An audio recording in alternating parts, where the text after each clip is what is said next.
The Galactic Council had seen many primitive worlds before. Countless civilizations had risen and fallen under their rule, each one proving to be nothing more than an insignificant obstacle in their path.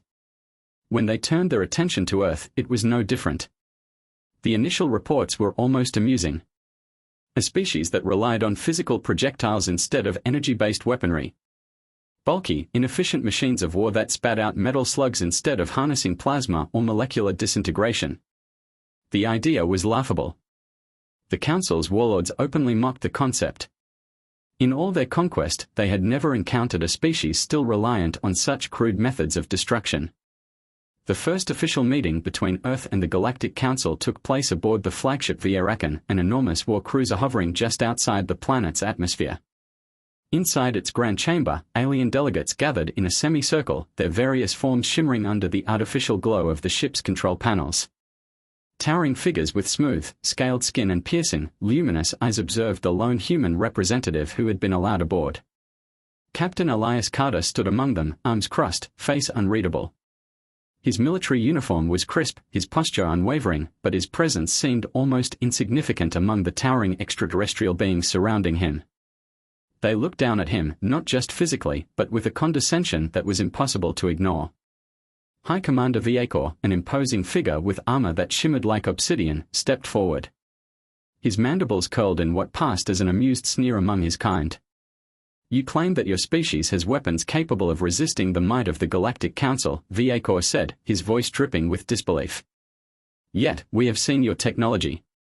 You rely on physical force, primitive kinetics, outdated ballistics. Your species is still trapped in the infancy of warfare." A murmur of laughter rippled through the gathered warlords. A few exchanged knowing glances, others openly shook their heads, their amusement evident. Carter remained impassive. "Underestimating an enemy is the first mistake of war," he said, his voice steady. Viacor let out a guttural chuckle. A bold statement from a race that still clings to metal slugs and chemical propellants. He gestured toward one of his warriors, a towering brute clad in intricate armor with an energy shield flickering faintly across his forearms.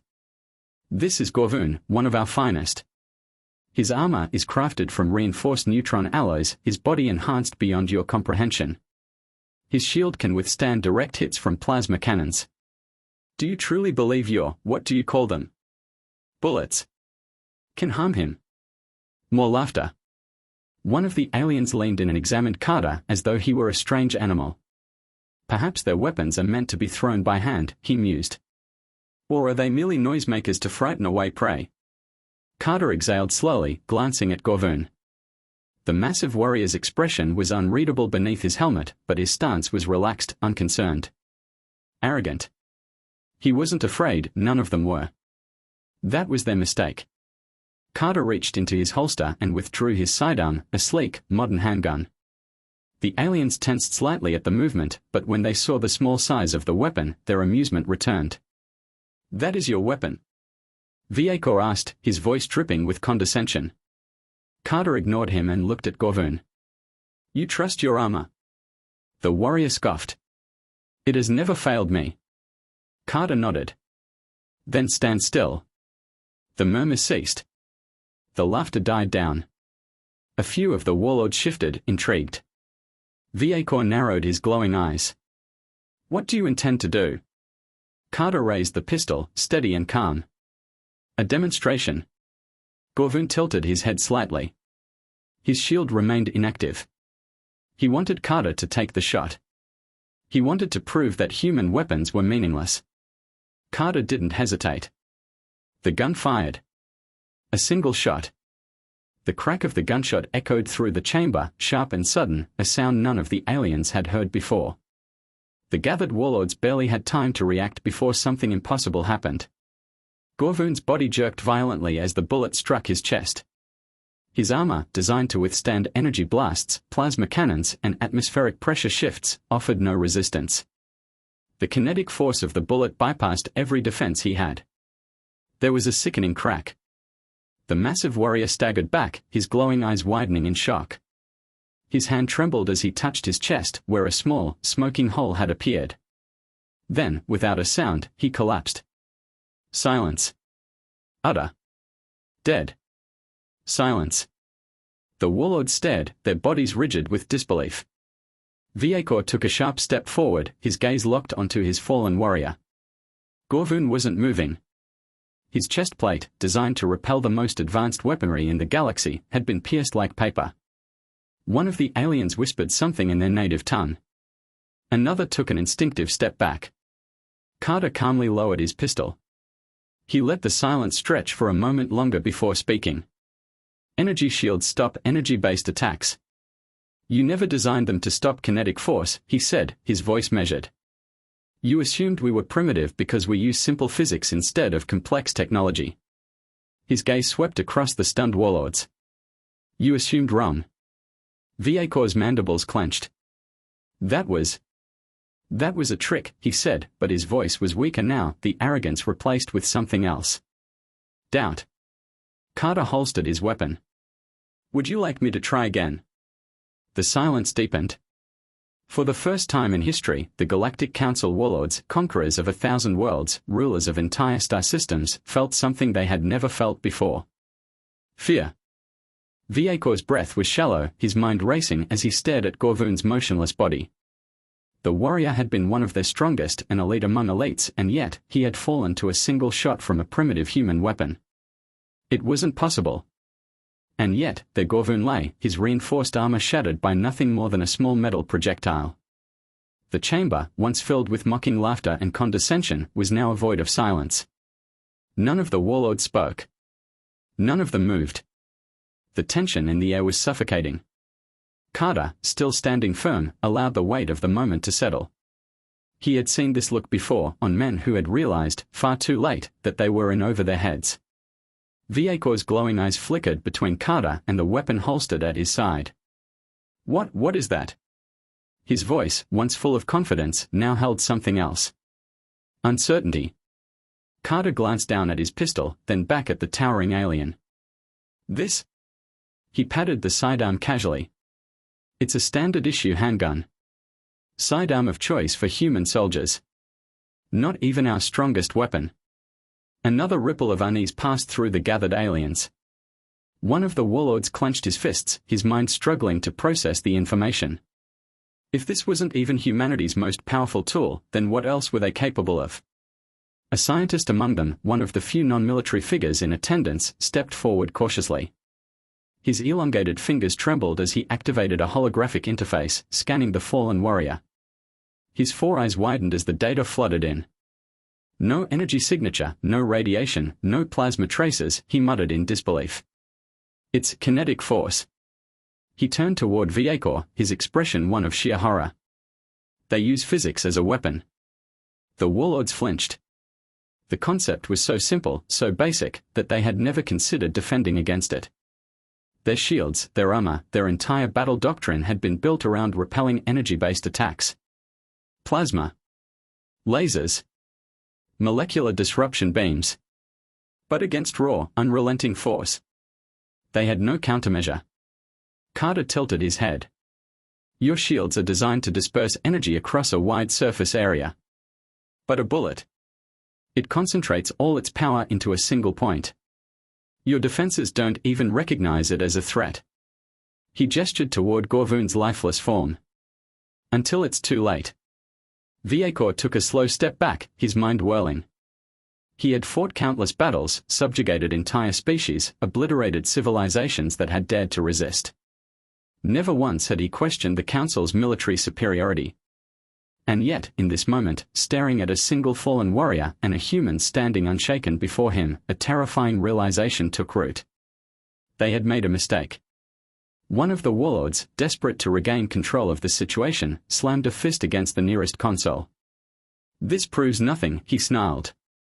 One warrior fell. That does not mean we are weak. Carter exhaled sharply. You're right, he admitted, stepping forward. One warrior fell. One bullet. His gaze hardened. Imagine what happens when we fire millions. The words cut through the room like a blade. A flicker of genuine panic flashed across some of the warlords' faces. They had seen Earth's weapons before, viewed them from afar, dismissed them as outdated relics of a primitive species. They had laughed at the concept of tanks, had mocked the brutality of artillery strikes, had scoffed at the crude metal projectiles that tore through battlefields. Now, they weren't laughing. Because they understood. The reason humans had never abandoned kinetic weaponry wasn't because they were primitive. It was because they didn't need to. The scientist swallowed hard and turned to Viacor. "Commander," he whispered urgently, "if their projectile-based weapons can bypass our shields, then our entire fleet is vulnerable. Our warships, our planetary defenses," he hesitated, as though afraid to even speak the next words aloud. We wouldn't stand a chance." A heavy stillness settled over the warlords. The truth was undeniable. The humans had survived countless wars, had honed their weapons over centuries of conflict. And if a single handgun was capable of this, what could their true weapons do? Viacor's mandibles tightened. His pride warred with logic. His very soul rebelled against the idea that an empire as vast as the Galactic Councils could be threatened by a single world. And yet, here they were. He exhaled slowly, then turned his gaze back to Carter. "You came here alone," he said carefully. "You knew we outnumbered you.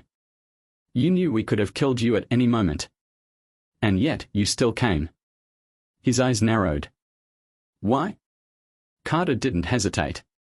"Because I wanted you to understand," he said simply. "If you leave Earth alone, there's no problem. No war. No bloodshed."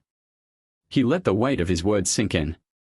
"But if you don't," his voice lowered, "then you won't just be fighting us." He gestured toward Gorvun once more. "You'll be fighting physics itself." A long silence followed. Then, Viacor straightened.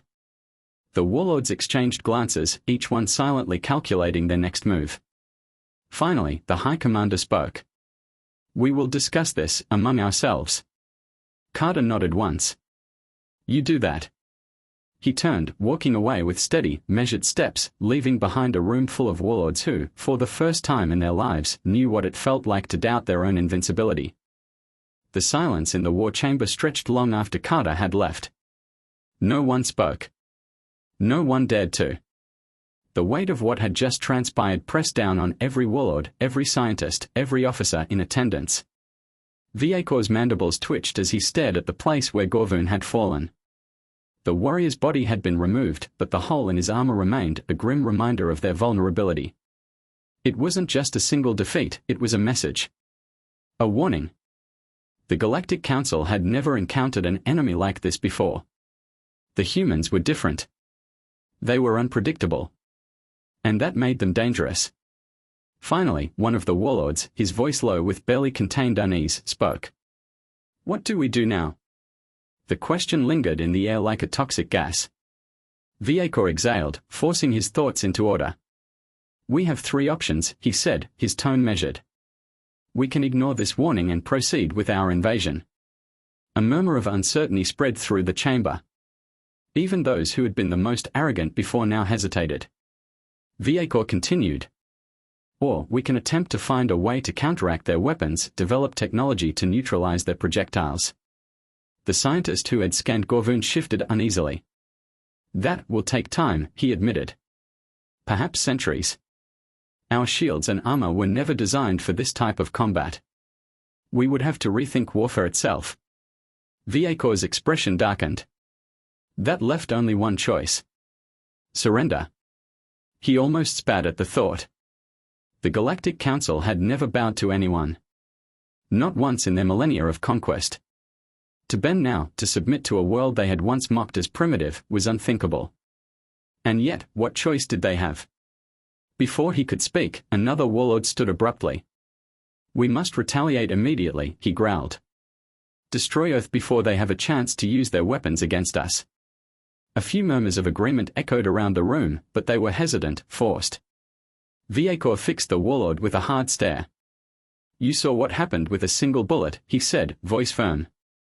"What happens when their true weapons are unleashed?" The warlord clenched his fists, then slowly sat back down. Another voice spoke, quieter this time. "The humans, they came here not to beg for survival, but to warn us. They are not seeking war. They are giving us a chance to walk away." Viacor closed his eyes.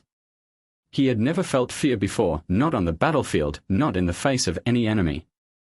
But now, something cold settled deep in his bones. He turned toward the viewing screen on the chamber's wall. A holographic projection of Earth rotated slowly in front of him, its blue and green surface deceptively peaceful. Carter's words echoed in his mind. If you leave Earth alone, there's no problem. No war. No bloodshed. Viacor's hands curled into fists. The decision was clear. We will not attack Earth, he declared. The words sent a ripple of shock through the warlords. One or two shouted in protest, but Viacor silenced them with a sharp glare. Think beyond your pride, he said. We have conquered hundreds of worlds, but never have we encountered a species like this. We assumed their technology was outdated. We assumed their weapons were weak. We assumed. His mandibles tightened. That we were superior. He turned, facing his warlords fully. We were wrong. A heavy pause. Retreat, he ordered. Remove all warships from Earth's orbit. We will reclassify the planet as a no-conquer zone. We do not engage. We do not provoke. A long silence followed. The warlords hesitated, looking at one another. Some clenched their jaws in frustration, others in reluctant acceptance. Then, one by one, they nodded. The decision had been made. From Earth's surface, telescopes and satellites captured the unthinkable. The Galactic Council's warships, once positioned above the planet like an impending storm, began to move. Not forward. Not into attack formations. But away. They turned, their engines igniting, breaking formation, and vanishing into the void of space. Inside a command bunker in Washington, D.C., Carter watched the feed alongside high-ranking military officials. The room was filled with a heavy silence, everyone waiting to see if this was some kind of trick. But then, the last ship disappeared into the dark. The room exhaled at once. Some slumped back in relief. Others shook their heads in disbelief. The president himself turned toward Carter, a single question in his eyes. How? Carter allowed himself a small, tired smile. We didn't need to fight, he said simply. They just needed to understand. The president let out a breath, then nodded. Let's hope they don't forget. Carter looked toward the screen, where the stars stretched endlessly. They won't. Because for the first time in history, the Galactic Council had met a species they couldn't conquer. And they knew it. Earth was safe. For now.